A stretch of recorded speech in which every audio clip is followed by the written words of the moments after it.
Hello, welcome to Converging Dialogues. This is Xavier Bonilla.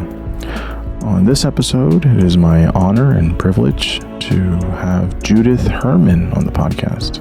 Judith is a clinical professor of psychiatry at Harvard Medical School and director of training at the Victims of Violence program at Cambridge Hospital. She has her MD in psychiatry from Harvard Medical School, and she is a Guggenheim Fellowship recipient. She has also had the Manfred S. Guttmacher Award from the American Psychiatric Association, the American Academy of Psychiatry and Law.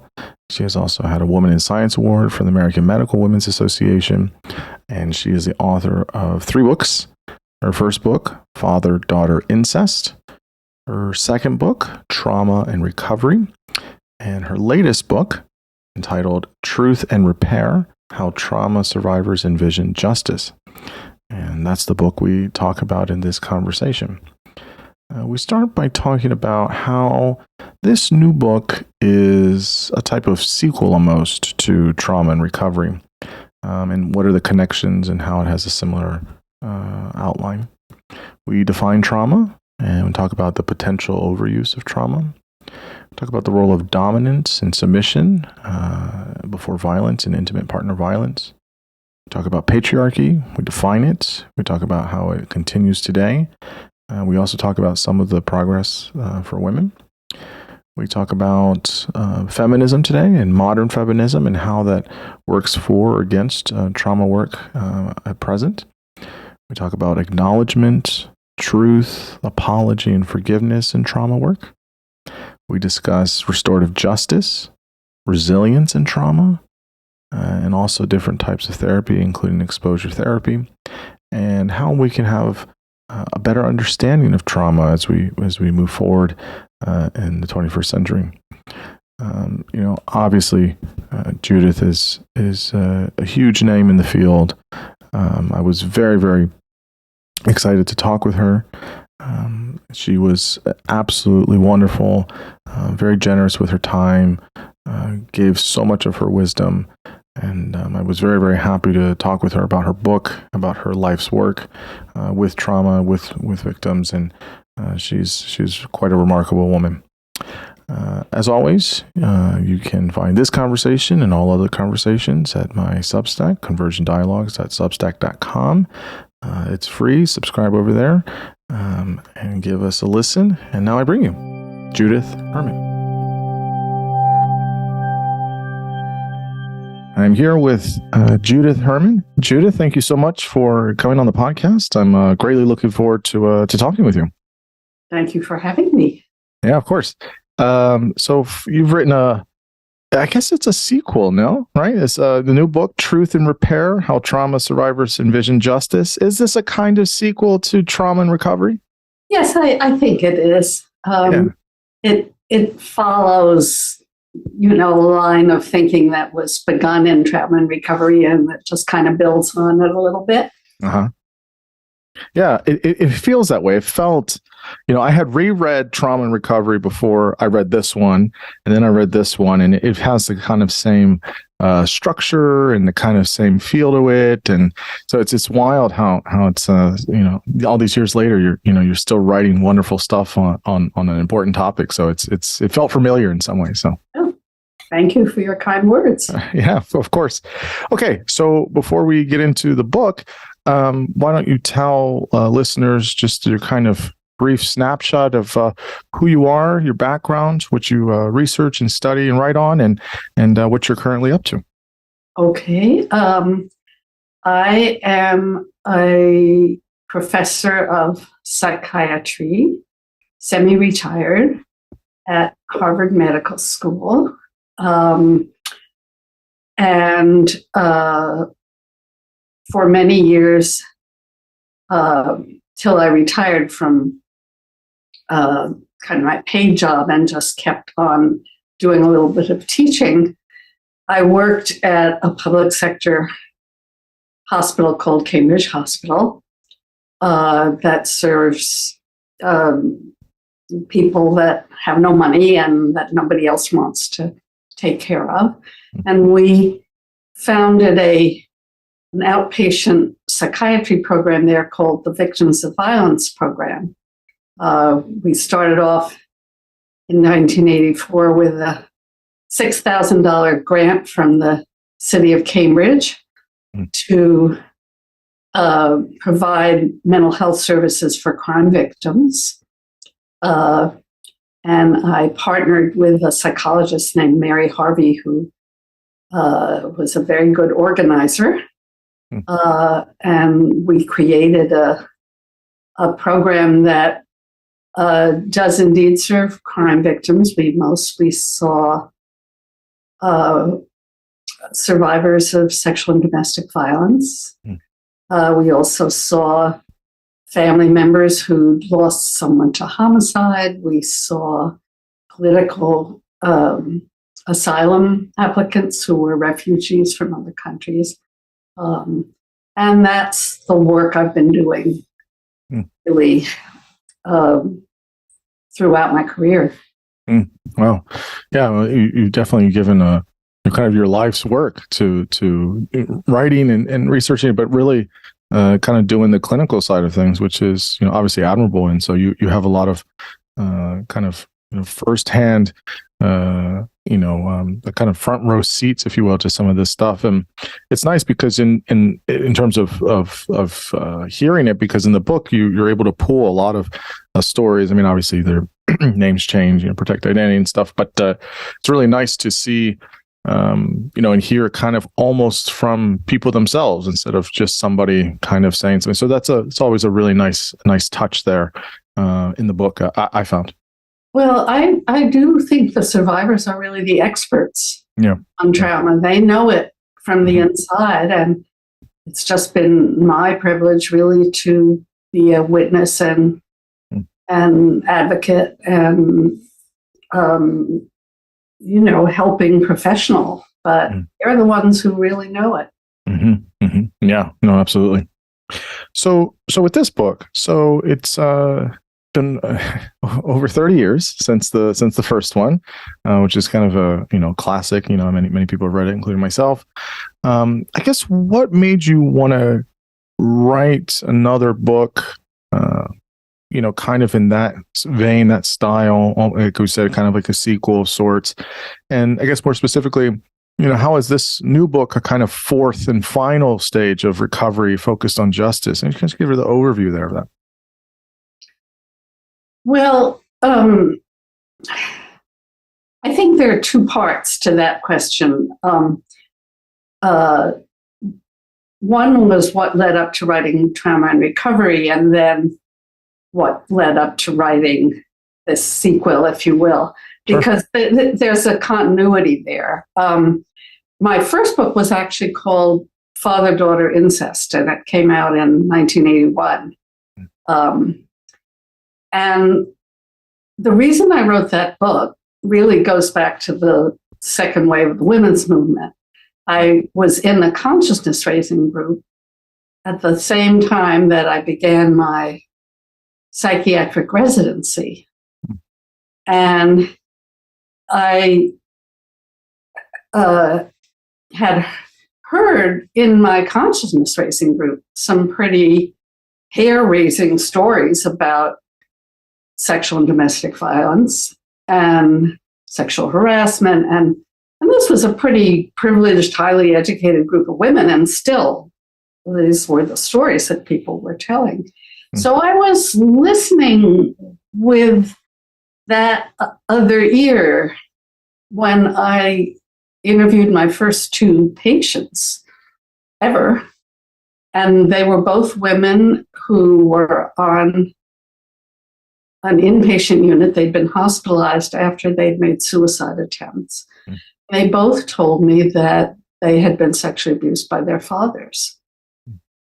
And at this time, in 1970, when I began my residency, the comprehensive textbook of psychiatry, which was the basic textbook, estimated the prevalence of all forms of incest at 1 case per million.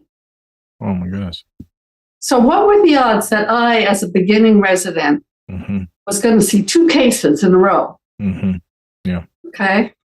So something was off there. Right. And kind of with the women's movement energy behind me, I began exploring this question. And what do you know? The experts were wrong. They were clueless, basically, about child abuse and violence against women. In fact, their line was these were, women fantasized about this because this is what we really, really wanted deep down.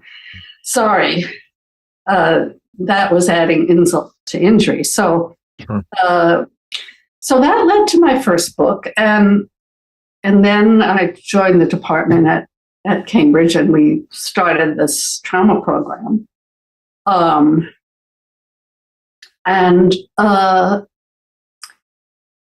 Trauma had really just been recognized in 1980 as a quite a legitimate diagnosis, and that was really due to the activism and advocacy of the Vietnam veterans against the war, because they were the ones who said, you know what, we're home, we're safe, but in our minds we're still in Vietnam, and we're not okay.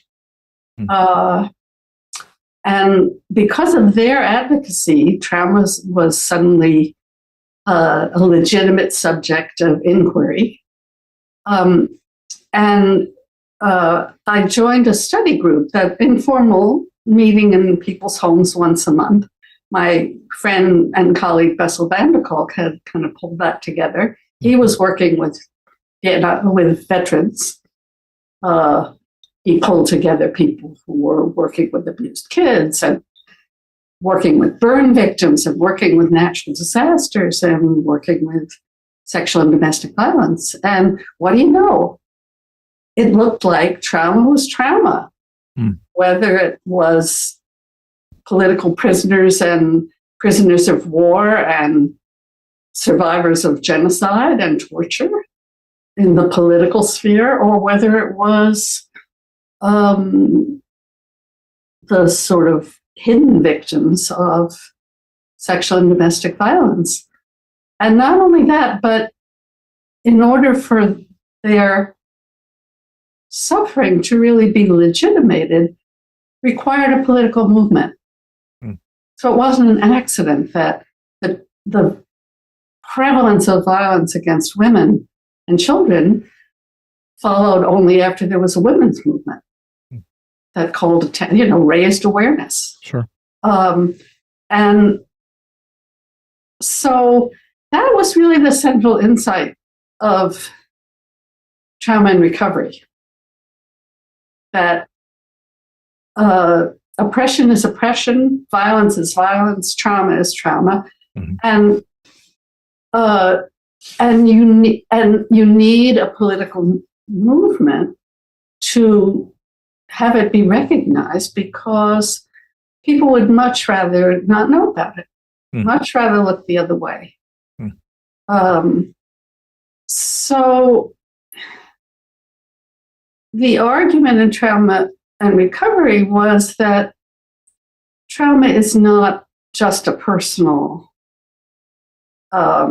individual psychological problem. It's a social problem, and it's a social justice problem. Okay? And particularly when you're talking about the violence of a dominant group against a subordinated group, where the violence is often hidden and the victims are shamed and silenced and discredited. You need a social justice movement for healing. So if trauma really is a social justice issue, then, and it's not just a personal problem, then what about recovery? Is that just an individual matter, or does that also require some form of justice?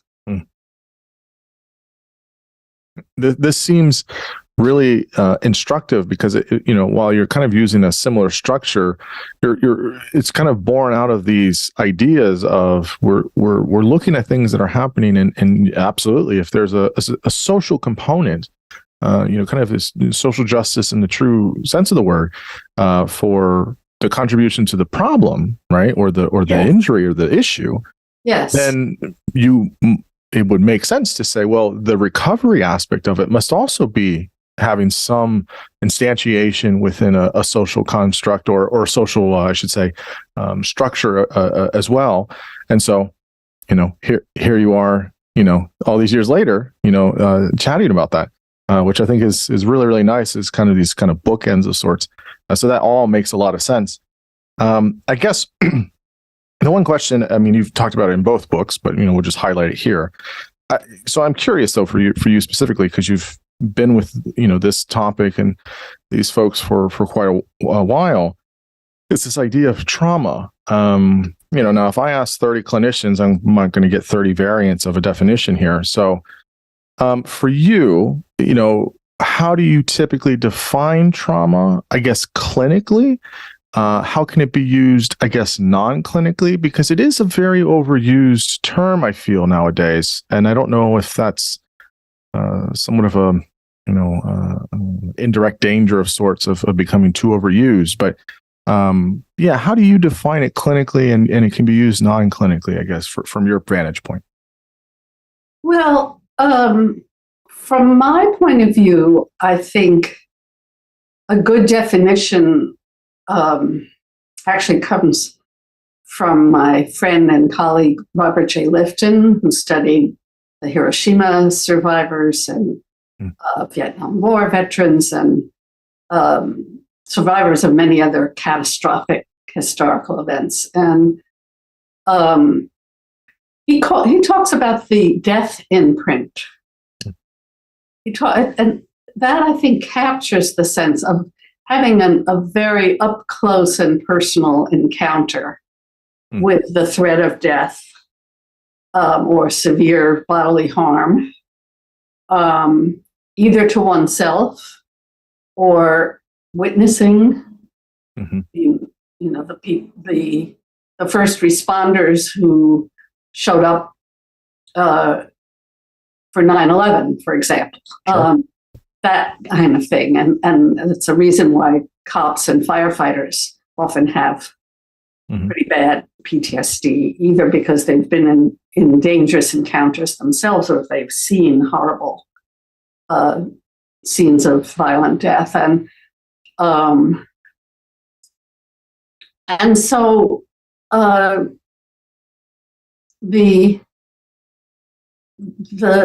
terror and helplessness that one experiences when there's no escape and there's no fighting back. One is just overwhelmed by superior force, whether that's an act of God, of nature, or human malice. That leaves people in a different kind of physiologic state, if you will, from ordinary life misfortunes. And post-traumatic stress disorder often follows from that. The issue about whether the term is overgeneralized, first of all, I'd like to say that I'd rather have it be overused than underused. Sure. Because people who have been traumatized do need recognition, and they need to be, if they have post-traumatic stress conditions, they need to be diagnosed correctly and treated correctly. Certainly. One of the things we studied, I was on the trauma committee for the DSM-4, the fourth edition of the American Psychiatric Association's diagnostic manual. And one of the things we studied was whether you would see post-traumatic stress disorder after kind of common life misfortunes like divorce or getting fired from a job or simple bereavement in the ordinary course of life. Mm-hmm. And the answer was no. Yeah. You can see depression and anxiety and, lots of other symptoms, but you don't see the characteristic symptoms of post-traumatic stress.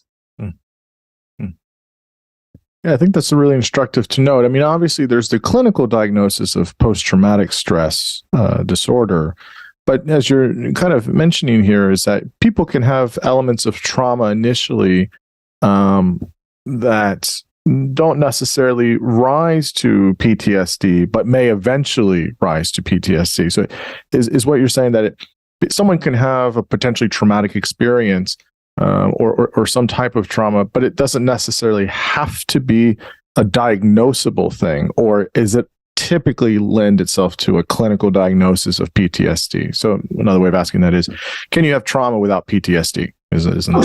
Sure. Yeah.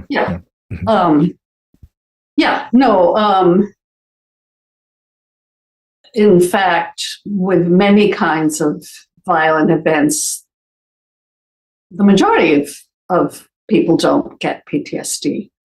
And certain kinds of events are more likely to result in PTSD than others. From combat is one, sexual assault is another, childhood abuse is a third. Whereas, say a barroom brawl, where the perpetrators don't know each other, don't care about each other, aren't important to each other in any way. Not a big deal. Often. Yeah. So in the first part of the book, you talk about this concept of power, right? Which I thought was super interesting, and I want to get into. You spend some time talking about intimate partner violence, also IPV as it's known now, I think in the literature, and you talk about this type of tyranny of being governed by dominance and subordination. Could you talk about, with intimate partner violence, how do dominance and subordination, how we best understand it, how does that play out, or what does that look like, I guess, and how we can see it, when you're seeing or hearing accounts of people that have had some type of intimate partner violence, there's these themes that arise, right? Which is this dominance and subordination. Just was kind of a general aspect of how that comes out or what that looks like. Well, I think the important concept here is that domestic violence is one of the violence is only one method of asserting control over another person. And it doesn't have to be used that often. It just has to be convincing when it happens. So there's, in the battered women's movement, there's a saying that one good beating is good for a year. And what that means is that, and you'll hear survivors saying things like, I saw that expression in his eyes. He wasn't, he was somebody else. I didn't recognize him, but I thought he could kill me. He really could. And the next time she sees that expression, she's going to cringe and submit. He doesn't even have to hit her. She's going to do whatever he says because he doesn't even have to maybe raise his voice or lift a hand. She sees that expression and she'll be hyper vigilant for that expression. And the whole family, if he's, violent to the kids as well, which is common, they'll be on the alert constantly. That's one of the kind of cardinal symptoms of post-traumatic stress, is that you're always on alert for danger. Yeah. So your adrenaline is always peaking, and so you can't sleep, and you're constantly ready to startle and jump and run. Yeah. It's almost like there's this type of the hypervigilance, but there's many of these nonverbal kinds of ways and certain types of affect on the perpetrator, or even aspects of some type of posturing. So maybe there's no actual threat, but there's the tone of voice, or being very large, or kind of thing, making themselves bigger. These types of things, And so you get violence, you get the threat of violence, and then there's a whole array of other methods that abusers use to keep their partners and kids under control. And these are the same methods, by the way, that are used against political prisoners, used in torture. The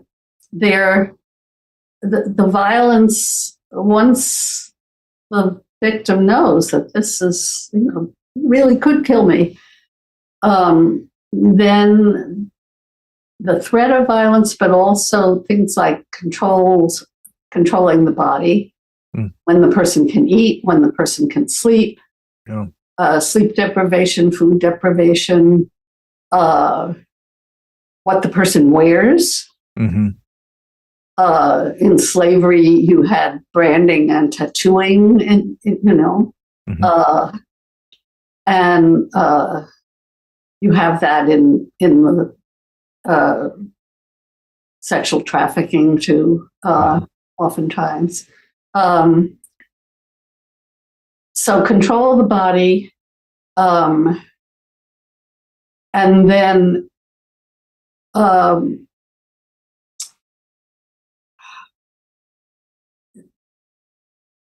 intermittent rewards. A steady diet of punishment is not nearly as effective as an occasional, completely random gift. So, that's the good cop, bad cop way of controlling people, getting confessions. And you'll hear survivors say things like,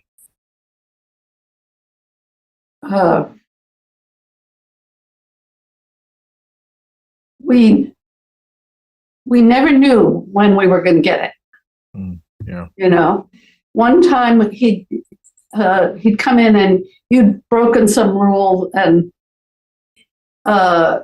you'd think, oh boy, I'm getting a beating now.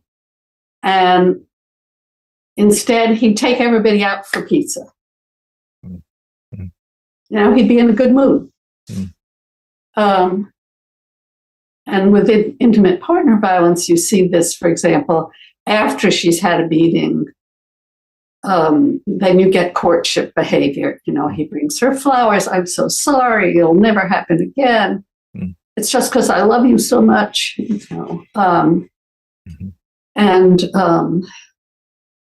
And that is very good at breaking a person's will, because, if you never know what the rules are, or what it all depends on his mood, you're just going to try to anticipate his mood and do whatever he wants. And maybe you'll get that reward.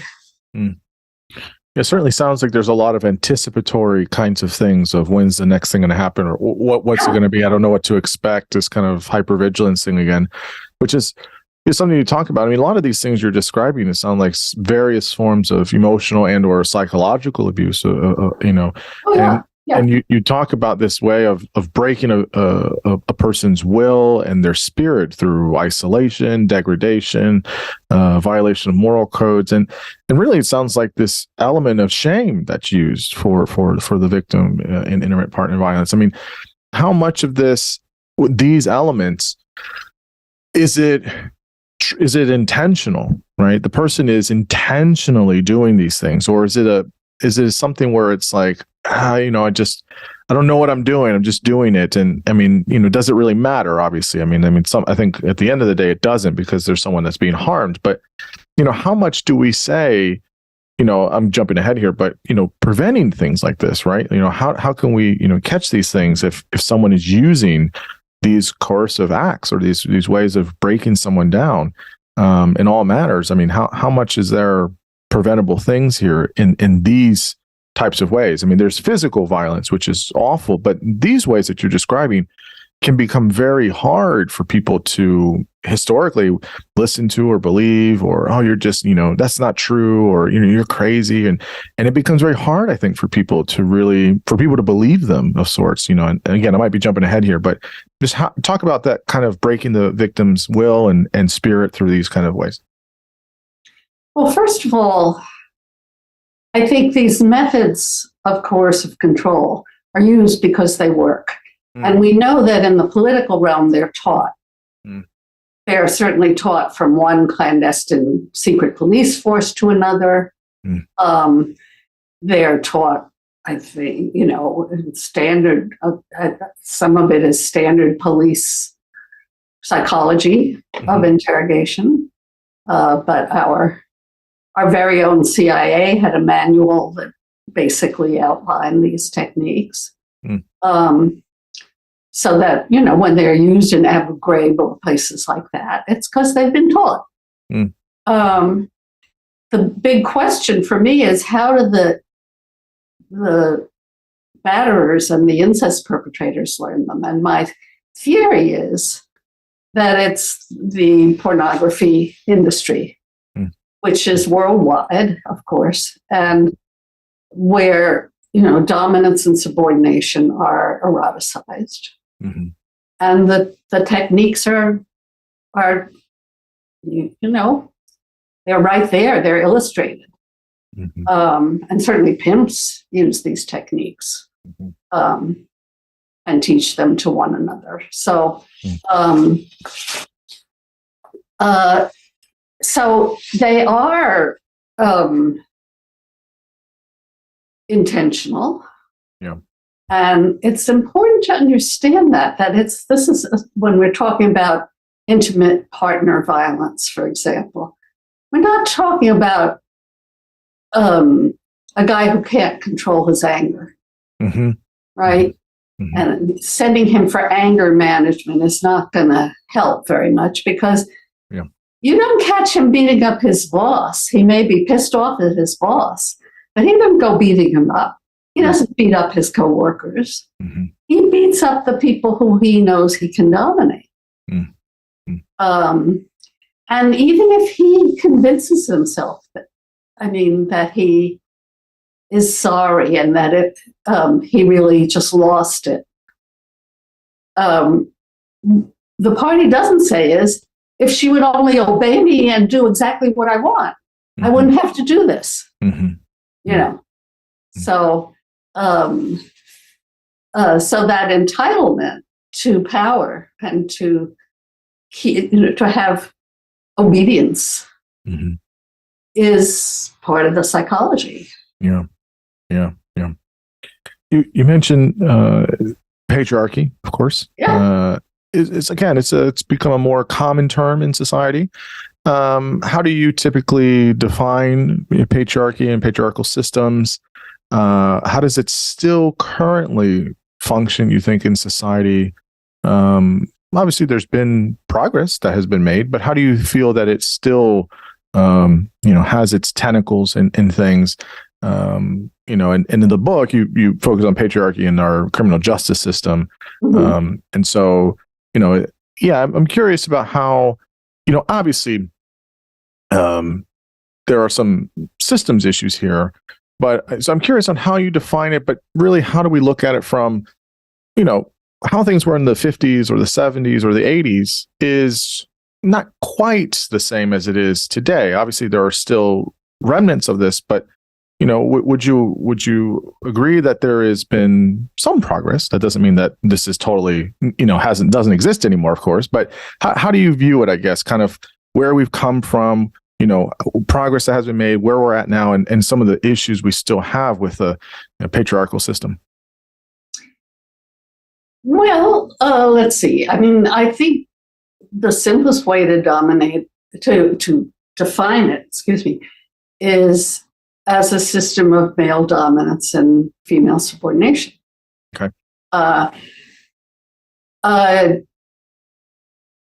As a worldwide, this has gone on for, millennia. Yeah. And is still really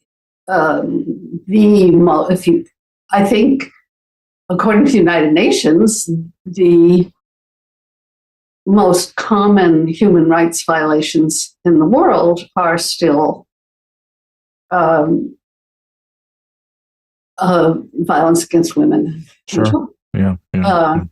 So, and the violence is, as we talked about, simply one method of maintaining dominance. And basically, whether you're talking about dominance by caste, by race, by religion, by social class, for one group to dominate another over time requires violence. That's the ultimate.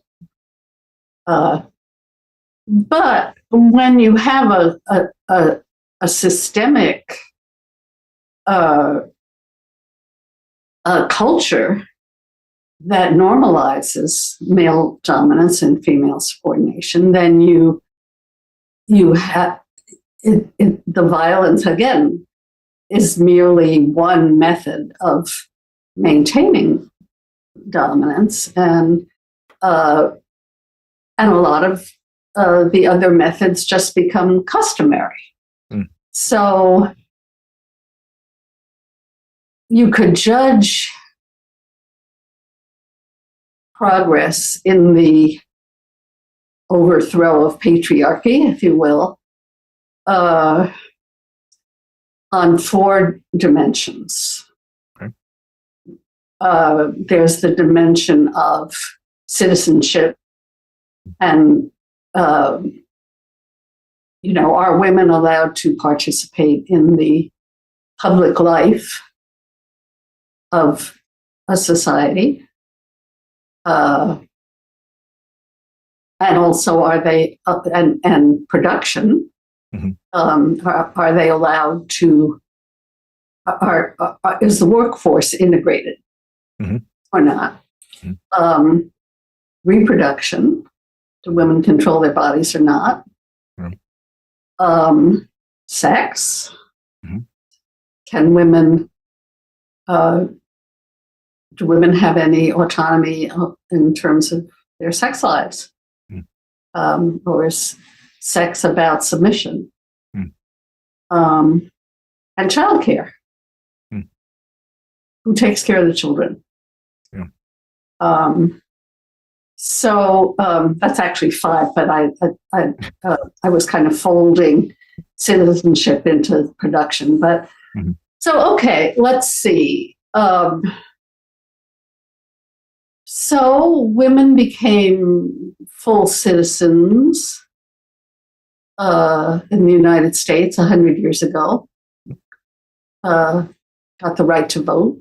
That was a big deal. That's the 19th Amendment of the Constitution.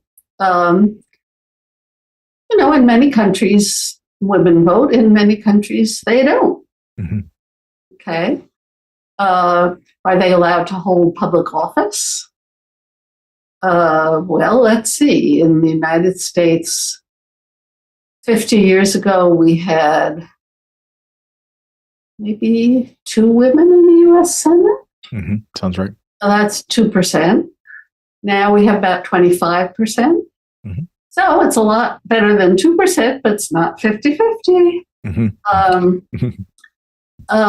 Let's see. Have we had a woman president? No. We have 3 women on Sotomayor. No, 4. 4, yeah. 4 women on the Supreme Court. But one is a handmaid. So she is all into female subordination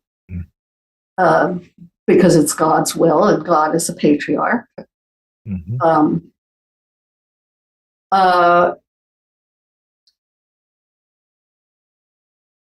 So let's see. That's the three branches of government in the US. Other countries have had female prime ministers, and they seem to, so far, the track record is mixed, but they don't seem to do any worse. And some of them have been kind of good government icons, you know? Oh, yeah.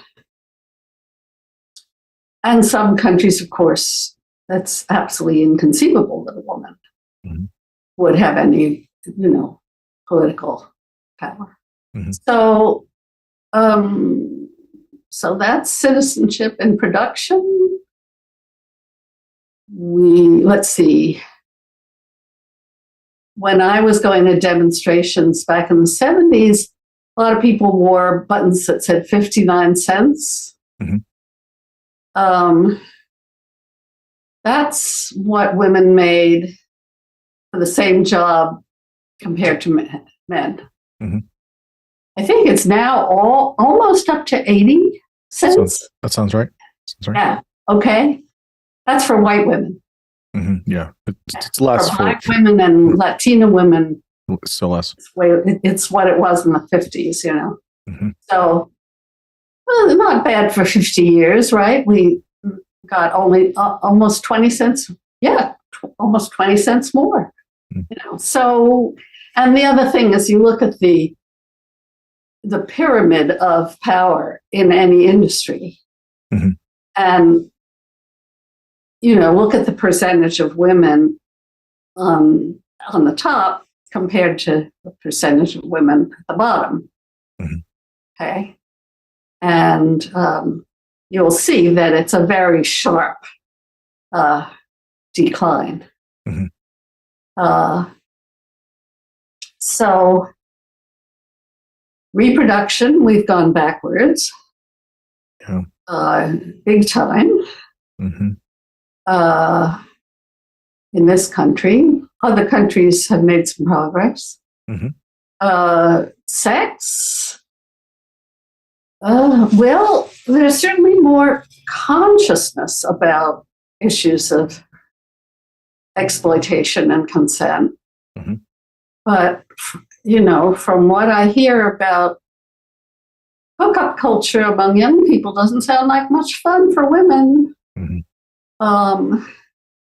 And, you know, now that most people get their sex education from porn, you know, sex is about what you do to a woman.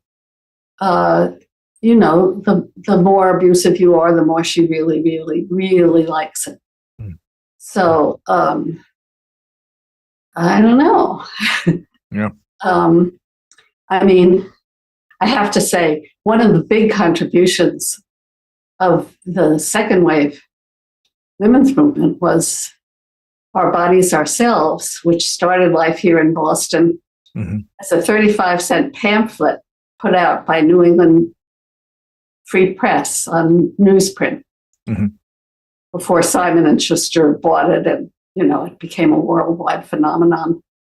And one of the best things in it was instructions about how to masturbate for women. You know, that was the era where women were getting up on, you know, on a table and putting their feet in the stirrups and examining their own genitalia and saying, you know, guess what, folks? Oh, and in those days, my gynecology textbook described the clitoris as a vestigial organ that had no function. Oh my goodness. This is a strange way to put it.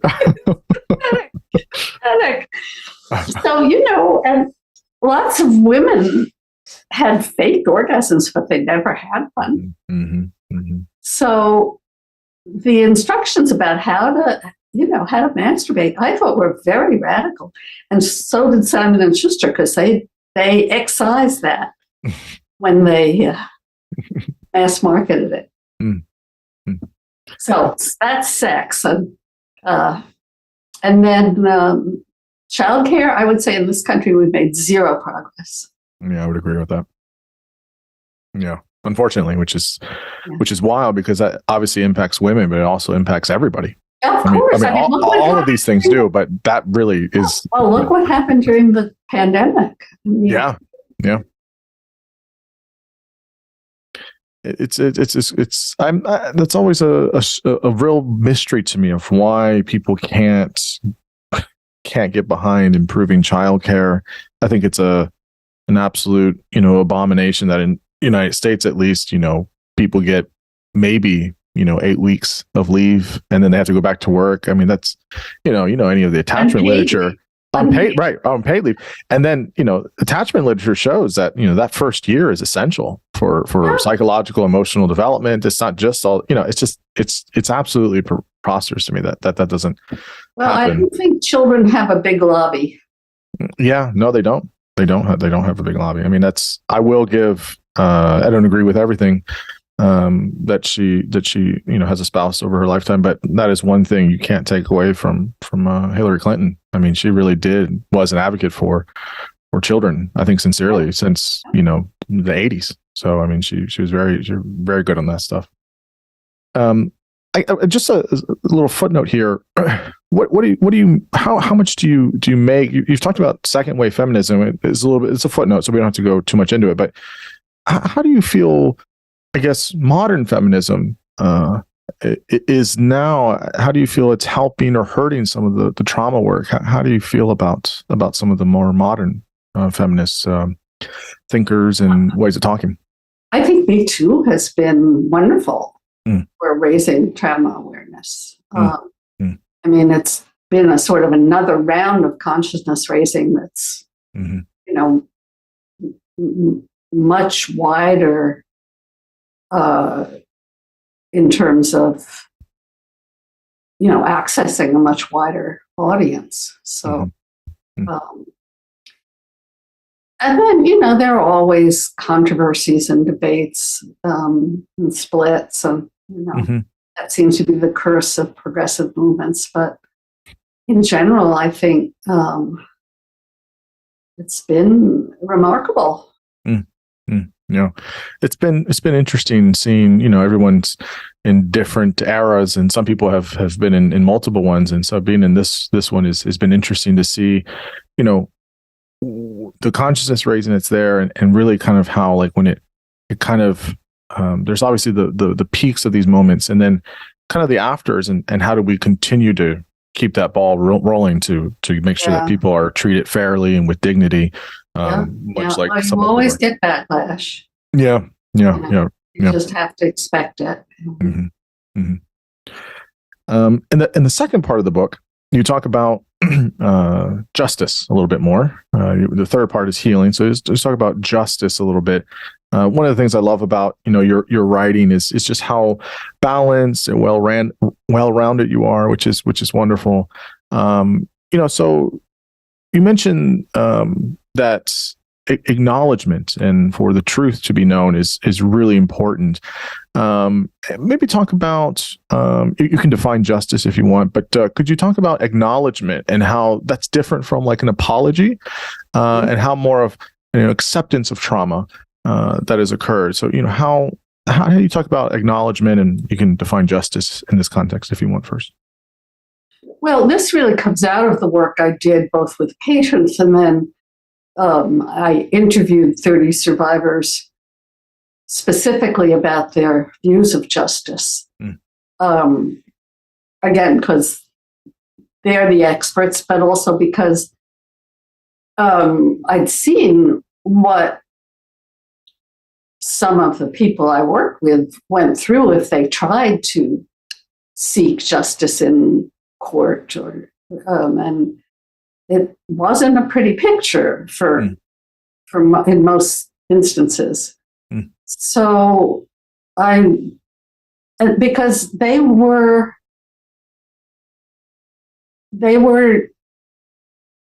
really so unimportant in the justice system. I mean, it's an adversarial system between prosecution and defense, and their status is only as witnesses. And nobody ever asks them what they want or what they need. So I thought, well, and people make all kinds of assumptions about how vengeful they are or how irrational they are. So I thought, well, let's ask them what they want, if they could write the script. You know? And the one thing that everybody agreed on was, I want the truth to be out there. I want the perpetrator exposed, and I want the people who matter to me to denounce the crime. I want the shame taken off and the blame taken off me and put where it belongs. And so in some ways, having the truth out there was much more about wanting the bystanders to be supportive and sympathetic and recognize that a crime had been committed. It wasn't so much that they wanted the perpetrators to confess, unless they thought that was the only thing that others would find credible. Nobody was going to believe them. So the goal is the acknowledgement of it, of that it happened, that it occurred, mainly coming out of a space of so many people will say, you're fabricating this, or they'll deny it, or this didn't happen all the way, or whatever. And it's like, I want people just to believe and to have that acknowledgement that something happened, that what I'm saying is true. Like that as a first step is a huge component. You're saying that was the first step, and besides acknowledging the facts, they wanted people to acknowledge the harm. Sure, yeah. That was done, because the backup defense, the first line of defense is always, it didn't happen, she's crazy, she's vengeful, she's making this up because she just wants money,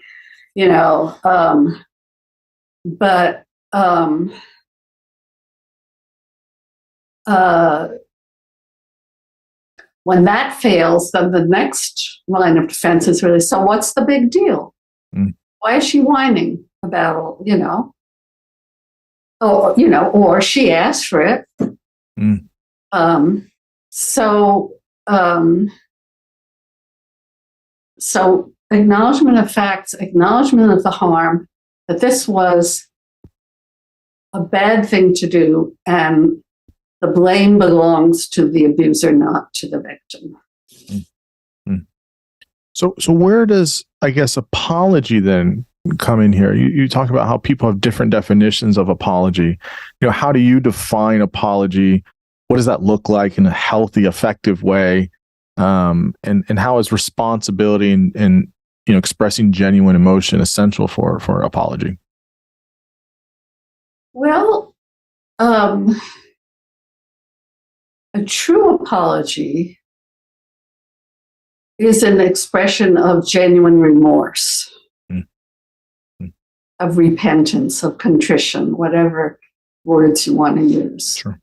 A phony apology is what you mostly get, and it's the usual politician apology. We regret if anyone was offended. Yeah, okay, so it's passive voice, not I hurt somebody and I'm sorry, but yes, conditional, and a true apology, well, actually, the 12 steps of AA contain several steps that really spell out what a real apology is. The first three steps are just acknowledging your powerlessness over the addiction and so on. Right. But starting with the fourth step, it's not about the addiction, it's about making amends to all the people you've hurt. Right. And so the fourth step begins with a fearless and searching moral inventory, admitting to ourselves and to the higher power the nature of our wrongs, And then the fifth step is admitting to someone else that what you did. Mm-hmm. And many subsequent steps are about trying to make amends, apologizing and expressing remorse, but that it's not just I'm sorry. Yeah. It's what can I do to make things right? Mm. And you do this only to the extent that you feel you wouldn't injure the victim further. So you really have to be aware of the impact of what you've done. And those are, so a full apology requires all of that. And unfortunately, they're not that common. Yeah. But interestingly, just as the survivors wanted acknowledgement from the community more than they wanted it from the perpetrators, it was also true of apologies. Mm. Many of the people I interviewed were explicit that they did not want an encounter with the perpetrator, either because they thought no apology could possibly be sincere, and they didn't want to one woman said, I think he'd enjoy talking about what he did, and I'd feel slimed all over again. She said, or because they thought they just didn't want to, they wanted this guy out of their lives. They didn't want to have a face-to-face encounter. But a lot of people would say, where was my family? Where were the teachers when I went from being a straight A student to, flunking out of school after I got raped? Where, what, didn't anybody wonder what happened? Yeah. That kind of thing. And and they wanted apologies from the enablers and the apologists and all the people who covered up. Yeah. So here in Boston, after the Spotlight team, revealed the systemic abuse of children by the Catholic clergy and the cover-ups, a survivor group here in Boston wrote an outline for what they wanted for repair from the church. And the very first thing they wanted was an apology from the leaders of the church hierarchy who had covered up the abuse. They wanted an acknowledgement that this happened, that the victims were not to blame, that the people to blame were the abusers and the enablers who covered up for them. And then they want an apology from the church hierarchy. This is kind of the part of the book where you talk about how much this is rooted in our social structures and our community. And on that point, I don't know if that ever happened. I don't think there was an apology given by the enablers. We're going to be waiting for a long time for that one. That's I don't think that officially happened or anything like that, which is unfortunate.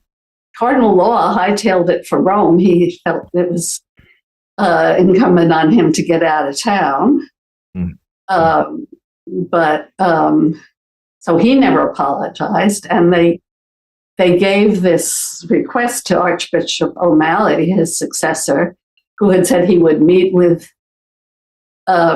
survivors anywhere, anytime, and he refused to respond. He did not respond. Yeah. I think Pope Francis has kind of apologized, but that's as far as it goes. Yeah. It's interesting when you were talking about the apology. I'll tell you something. My mother used to say all the time. She was a very wise woman. She used to say, when I was a kid, she told me, she said, I did something wrong when I was a kid. I took something I wasn't supposed to, or was outside too late or whatever. And I said, oh, I'm sorry. And she said, no, that's not how you apologize. And I said, well, that's what everybody says. She goes, no, I'm sorry means, I'm sorry that I got caught. Yeah, exactly. And she said, the way, but very instructive. She said, the way you apologize is you say, I was wrong for doing this deed or this action or whatever, not doing this thing. I was wrong for doing that.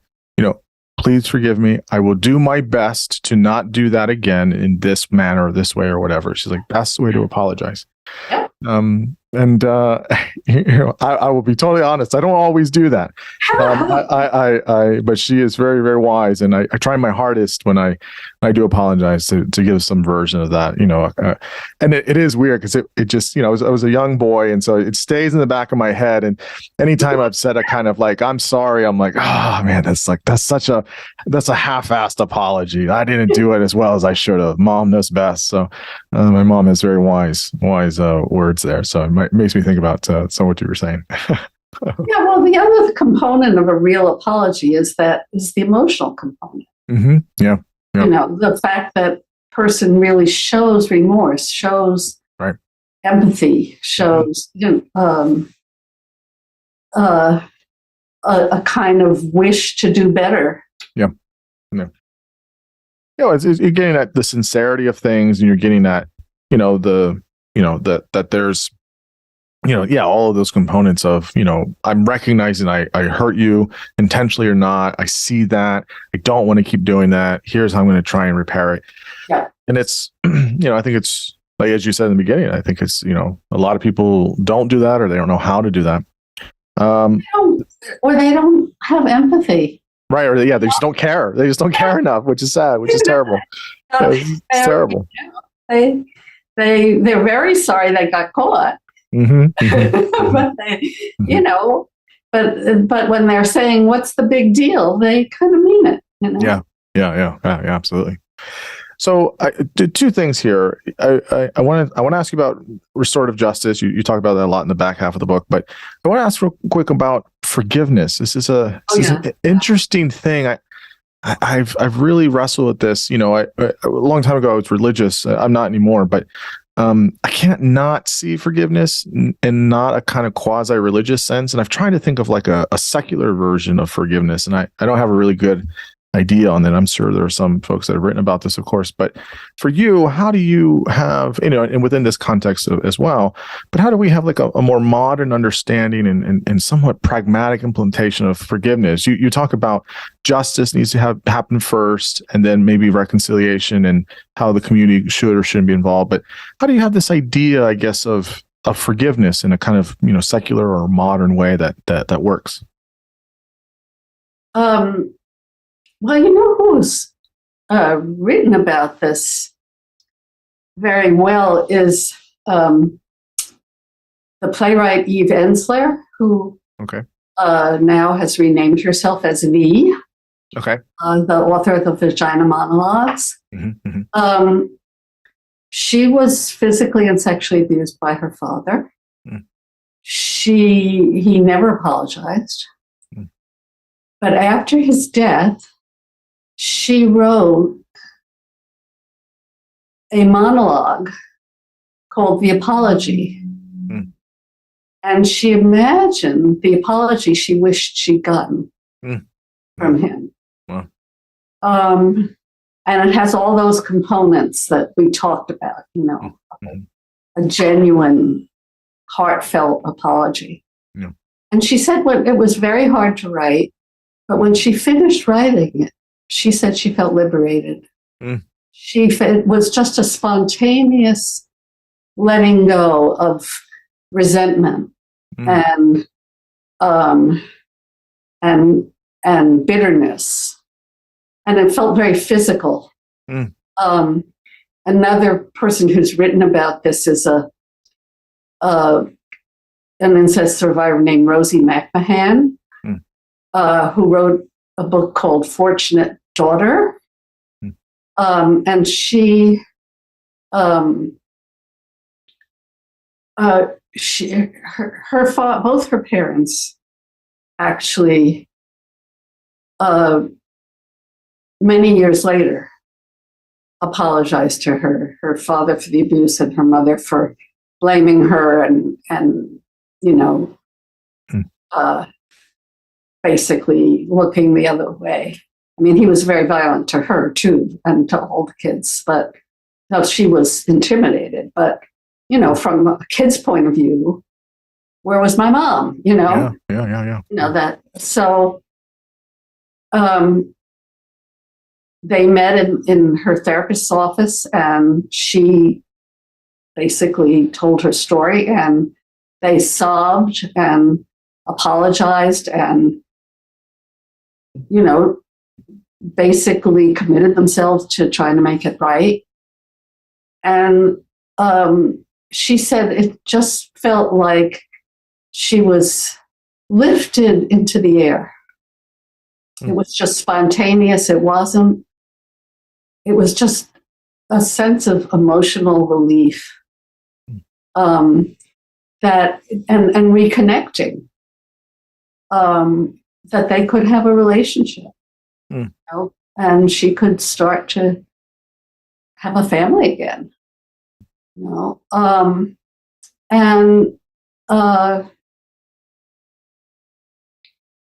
so I think that kind of forgiveness is often just a spontaneous emotional response to that kind of I and thou apology.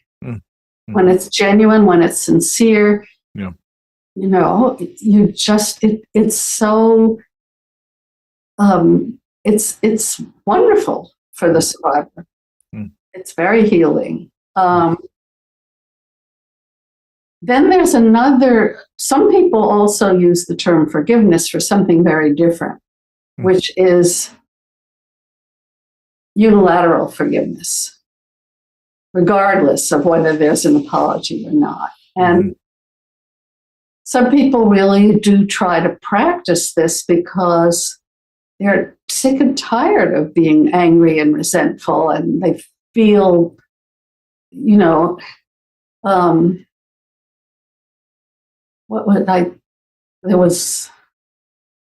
I read a quote somewhere that's something like, hanging on to resentment is like taking poison and hoping the other person drops dead. That's a powerful image. And they really did feel like this was poison that had been kind of, there was a residue of the abuse, And so getting rid of that is, some people call that forgiveness, but that's a very different emotional process.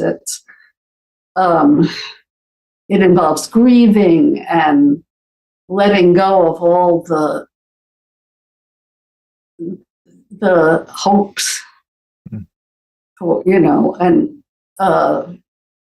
for things that will never happen. And so it's a much more kind of protracted grieving process.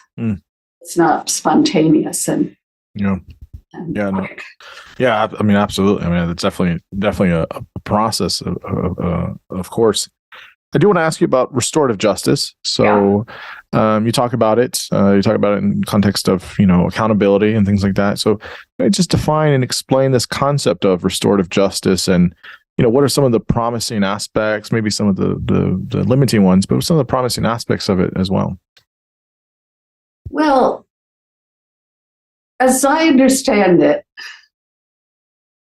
restorative justice focuses on the harm of the crime rather than the law that was broken.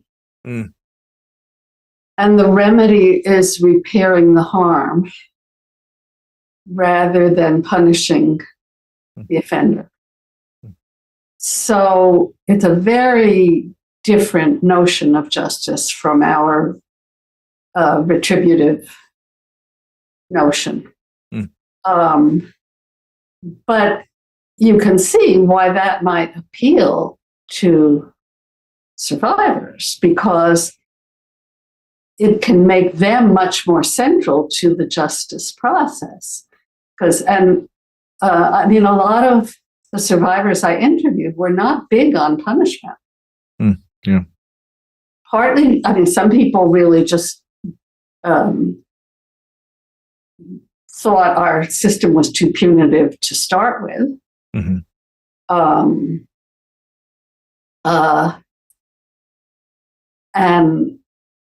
But in addition, a lot of people thought, what good is punishing the offender going to do me? Mm. How's that going to help me? Mm-hmm. And the only ones who actually went through the criminal process, there were 6 out of the 30 who actually did go through it to a conviction and a prison term for the offenders, which is, by the way, a much, much higher percentage than is generally true for crimes of sexual and domestic violence, where maybe 1 to 5% max will have that kind of outcome. And they said things like, well, I saw up close how dangerous this guy was. He held a knife to my throat. I thought he could kill me. I couldn't live with myself if he did that to somebody else because I didn't dare go forward, Mm-hmm. Or I think, I did it because I thought he'd come after me again. And he needed to be locked up because he was too dangerous. But otherwise, they weren't big into punishment. But the idea of having the whole community come together to think about how to repair the harm was very attractive. And the other thing about restorative justice practices, and they're quite variable. There's no one set of practices that are that count as restorative justice. But they're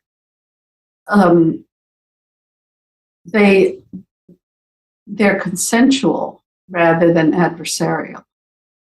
The idea is to hear everybody's voice and then problem solve about what is the remedy going to be. And everybody gets to contribute. So the survivor gets to say what she wants. And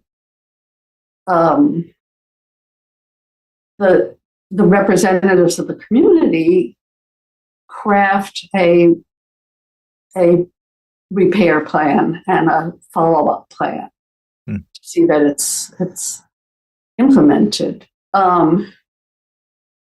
The downside for restorative justice, the main one is that there is no fact-finding mechanism. It depends, for people to engage in restorative justice process, the victim has to be willing and the offender has to basically confess, and be willing to engage. Mm-hmm. So,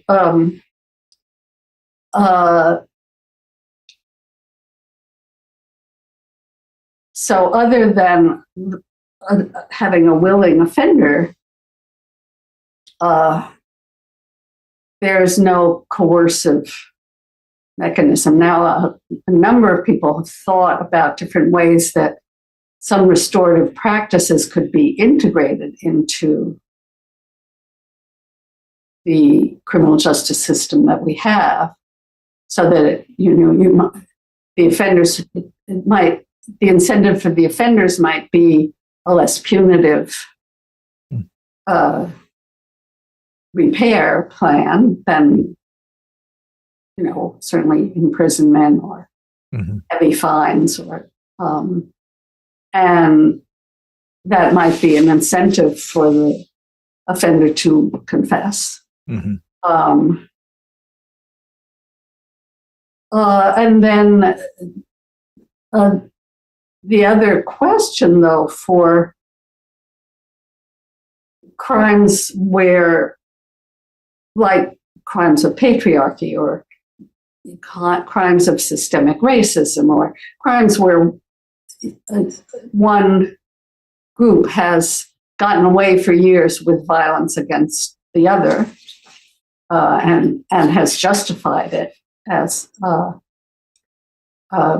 sort of their right, is that you can't assume that the community is going to be supportive to survivors. Yeah. Any more than a jury of 12 peers would be. Mm-hmm. So where restorative justice has been successful in a lot of countries, it's been widely used for like juvenile crime, especially nonviolent crime. Sure. Stealing a car or vandalism, stuff like that, where people agree that, it is a crime, it's a bad thing to do, but this is a kid and maybe deserves another chance. And so there it has been implemented quite well. It's interesting how we continue. I've heard more and more in the past couple of years about how we can retool some of our criminal justice system and how we can try and see more of what's actually effective, moving towards rehabilitation as opposed to just housing people or restoring people essentially afterwards. And I think that's, more and more of that kind of work has to be done. I want to just briefly talk about last part of the book, healing. It's a few things here. You can tackle whichever one you want, but you mentioned restitution, rehabilitation, which we were just kind of getting at, and then prevention. I'm curious about, there's two things I'm curious about here, so you can tackle whichever way you want. We haven't talked about resiliency, right? And I'm wondering, where do you see the role of resiliency fitting in for some folks with various traumas? And then I just want to ask a clinical question about exposure. So maybe just tackle the resilience one first. What your thoughts are on that, and then I'll ask about exposure. There's actually been some good research about resilience, and it's looking as though things like having purpose in life are associated with resilience. Actually, Robert J. Lifton, who I mentioned earlier, talked about some of the Hiroshima survivors who developed what he called a survivor mission, who made meaning out of their experience by saying, maybe I was spared because my purpose in life is going to be to try to prevent this from ever happening again. And so they became anti-war activists, anti-nuclear activists. They traveled to different countries to speak about the dangers of nuclear war. And we saw that actually, too, in a study of rape survivors that was done here at Boston City Hospital back in the 70s.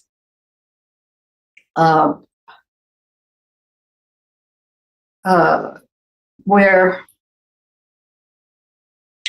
a team of a nurse and a sociologist named Ann Burgess and Linda Holmstrom volunteered to be on call at the emergency room for a year to see every rape survivor that was brought into the ER. Oh. And then they followed up with them 4 years later to see how they were doing. And they at the follow-up, they found that the group that had there was a group that had done well, a sort of resilient group, if you will, and the coping strategies they used were active mastery. They did something in the aftermath of the rape to try to make themselves feel safe again. Well, and it didn't matter what the action was. They, you know, they changed the locks on their doors. They got a dog. They moved in with someone else. They took a self-defense class. But they did something active so they didn't feel helpless. And then they reached out to people and they told their stories. And if they didn't find a sympathetic person right away, they kept trying until they did. The worst recoveries were seen with people who are isolated and had no social support. And the absolute best recoveries were seen with people who created a purpose in life, who developed a survivor mission, who said, I didn't realize that rape was so common. And if I can prevent one other person, from this, I won't have been entirely in vain. So they substantiated the meaning of their own horrible experience by making it a gift to other people and joining with other people to try to make a better world. And they did very, very well. This is very powerful. Wow. Yeah, I mean, I think that there's, I've looked at some of this literature as well on resilience. It's a very interesting concept. I think it has a lot of utility and a lot of potential for sure. People who had lots of prior trauma, were the most vulnerable. Sure. Yeah, of course. The other thing is kind of a clinical question is, there's various models of trauma out there. You have a kind of relational model, developmental, behaviorist, different things out there. I'm sure you know all this. I guess one question I have is, so much work, as you talked about in the beginning, has been done on the work of trauma. So I guess one point is, what do we still need to know from a research perspective about trauma, just generally? And second, we know that exposure works. It works for a large amount of people, exposure therapy. So that's effective. Again, not for everyone, but for many people. So what other things could we do clinically in terms of treatments or things like that we could do better? So I guess, what do we need to know, and how can we have, I guess, better treatments for trauma? Well, I think we need to know that there's a spectrum of trauma. That not, that a single traumatic event where nobody was at fault, like an auto accident, is very different from trauma that goes on over a long period of time with prolonged and repeated trauma, whether you're talking about torture survivors, whether you're talking about child abuse survivors. Sure. And what you see with the latter is a much more complicated form of PTSD, and I do not want to move right into exposure. Right, of course, yeah. Well, not of course. I mean, there's a whole sort of exposure lobby that says just have them talk about the worst thing that ever happened to them repeatedly over and over again. No, I don't know about all that. And you can get rid of them in 6 sessions. No. Yeah. So you do need to understand that there's a spectrum from a single, if you have a single traumatic event like an auto accident, you really can do a few sessions of EMDR and, something like that. And because they're safe now, they're not, and their fears might be of driving or something like that, but they're not on alert for danger every minute of their lives.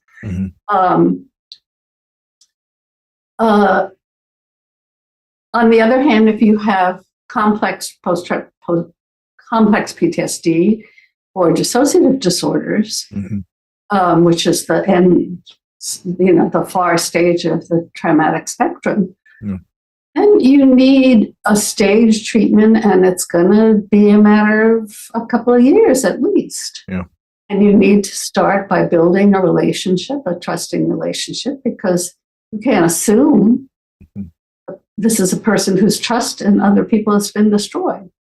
So you have to build that from scratch. And you need to build a sense of safety and self-care and self-protection. And only then do you progress to dealing with integrating the trauma.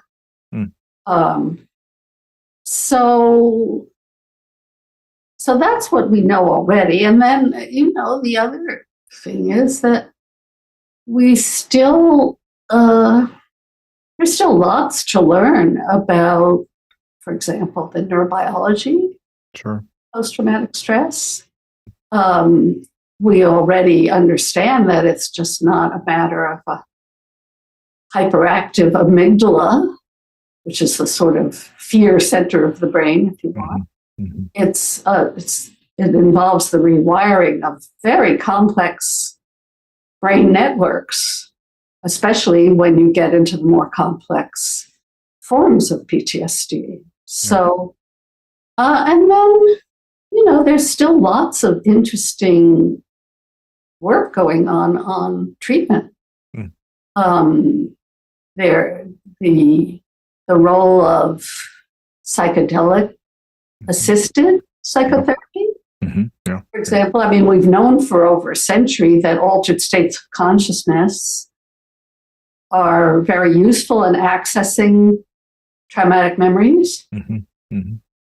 But the operative term is psychotherapy. Enabled by, you don't ask traumatized people to just drop a little acid.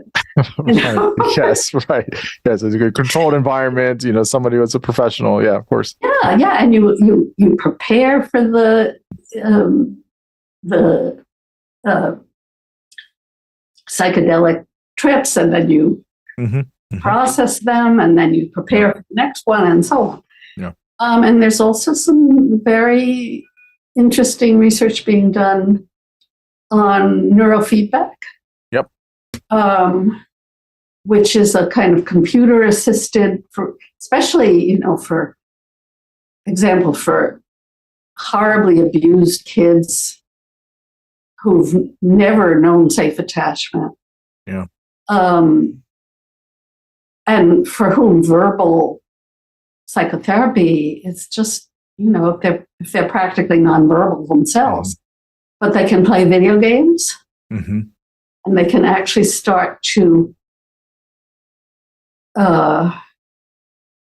regulate their autonomic nervous system through these video games. So, there's lots of interesting new research coming down. No, I firmly agree. So my very last question, real quick. Again, you've written a wonderful book.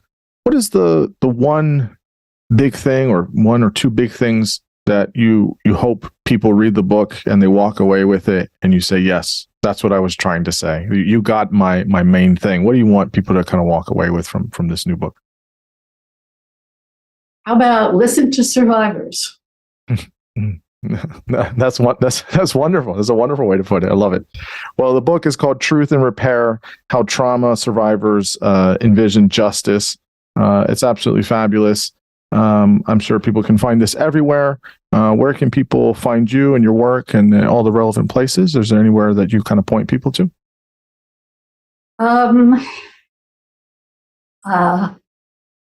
Well, I don't have a website. I'm a very 20th century person, but people have been able to just Google me and find me online. So yeah, no, that's great. And hopefully people just get out there and get the book and can engage with it. And so that's, I think, always the best way.